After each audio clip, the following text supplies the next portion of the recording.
So boxing legend, former heavyweight champion of the world, inventor of the Foreman grill, George Foreman, is about to be sued for allegedly sexually abusing two women in the 1970s. This is alleged to have happened over 45 years ago, which is crazy to me. Okay, so George has adamantly denied these allegations. He said, over the past 6 months, two women have been trying to extort millions of dollars from me and my family. They are falsely claiming that I sexually abused them over 45 years ago in the 1970s. I adamantly and categorically deny these allegations. The pride I take in my reputation means as much to me as my sports accomplishments, and I will not be intimidated by baseless threats and lies. All right. So sources are saying that these women are trying to sue him for $12.5 million each. All right. The women are claiming that their father had a friendship and working relationship with George Foreman decades ago. So I have no problem with a person suing someone. I have no problem with a person speaking whatever truth it is that's in their life. My problem is it's getting ridiculous at this point that people can make allegations from 45, 50, 60 years ago, and it makes its way into a court, and some people are being found guilty of charges that cannot be physically proven and cannot even be corroborated by other witnesses. It just becomes a game of he said, she said, basically a popularity contest. Who do you believe the most?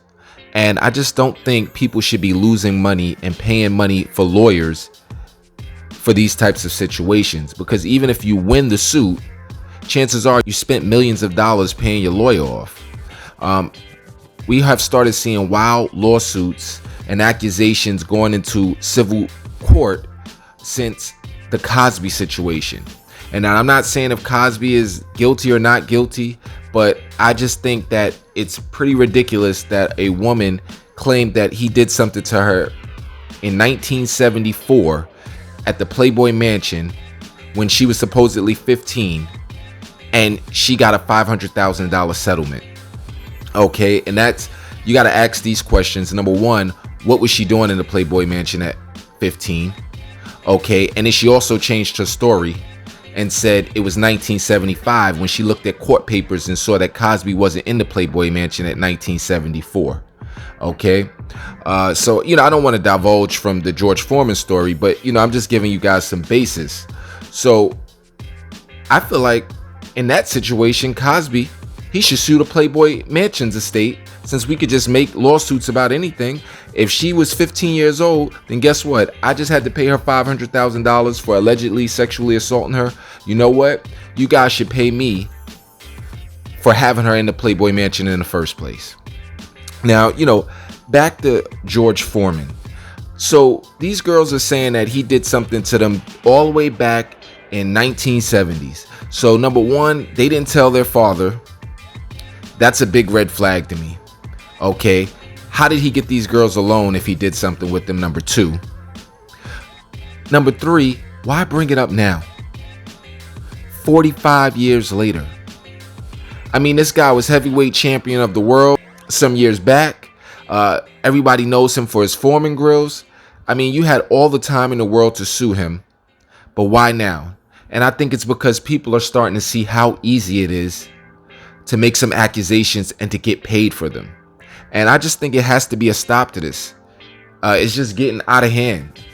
They really need to have like a review board of some regular average Joes that look at these cases and say whether they can go to court or not before someone has to take their money and pay for a lawyer. Okay, especially sexual assault cases. If you're giving me a sexual assault case that's more than 10 years old, then we need somebody to do a review to see if we even want to take it into court. Because you should have filed some charges at the time. That's just how I feel about it. Not saying that it didn't happen, but I think the only reason a lot of women are making these wild, outlandish claims that can't be proven now is because they see how easy it is to get a couple dollars. And you'll probably get the person to settle just because they don't want to go through the hassle. Because he said they have been trying to get him to give them money before it even has gone to court. So, how do you guys feel about this? Do you think that these type of allegations should be taken into a court after a certain amount of years? And do you think these women are actually telling the truth, or do you think it's just a money grab? With that being said, it's your boy, Mr. Rice. If you knew better, you'd do better. I holla, like, comment, and subscribe. Until next time, peace. And don't forget to hit that subscribe button and that notification bell.